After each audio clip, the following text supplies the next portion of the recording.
Hi, I'm Ali Moore and I'm here with the President of the RACGP, Dr. Bastian Zeidel. There have been a lot of questions asked about this proposed new structure, having a council and having a board. So this is an opportunity to get some of those questions answered. Bastian, welcome. Thanks for having me. Let's go straight to that issue. You've Sure. got a board, you've got a council. Who's the ultimate boss? Where does the buck stop?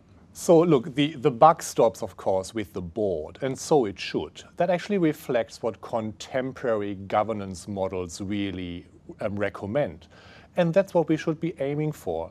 Look, we are a large national organization now. We are the largest medical organization in the country.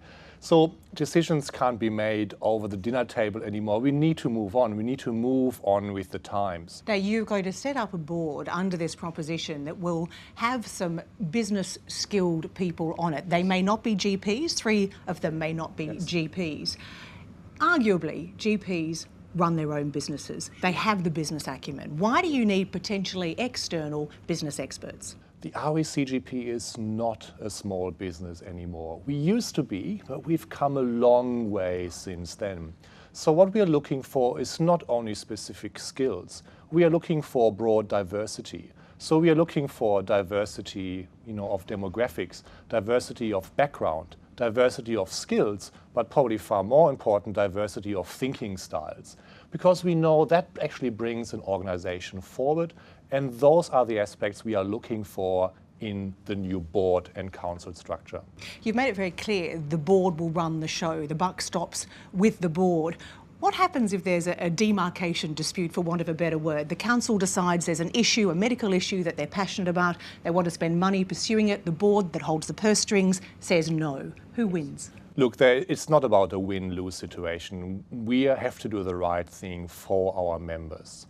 That means all members on council and all members on the board need to work together. And that's what functional organizations do. The board composition is very particular. The chair is going to be a general practitioner. The president, of course, is going to be a general practitioner.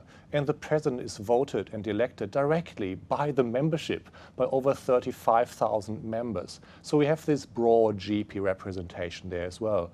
But of course, as I mentioned, we need to aim for diversity as well. So we need to have specific skills too.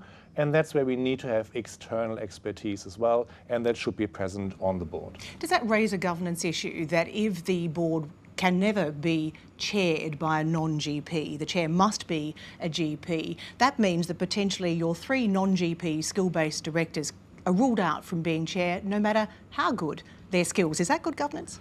Well, it is good governance if we ensure diversity. But again, we are a membership-based organization. You also need to have the core knowledge of what we are dealing with, and that is general practice, because we are representing general practice in Australia.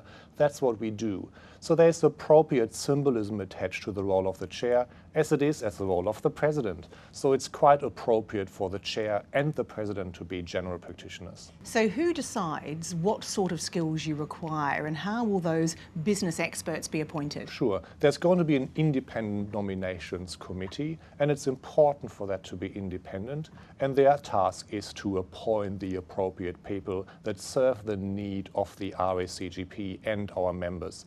Currently, we already have 2 independent directors on our council, which is also our board.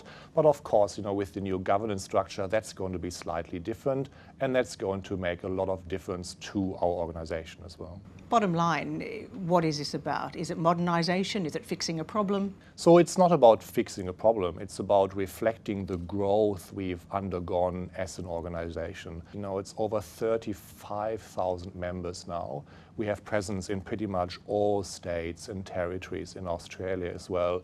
And the expectations of our members are that the governance structure is evidence-based and reflects the needs of our membership as well. So that's just a natural process. It's been 2.5 years in the making with broad consultations. It was a great undertaking that was initiated a while back, and it's time for that to conclude and to put the new model to our members.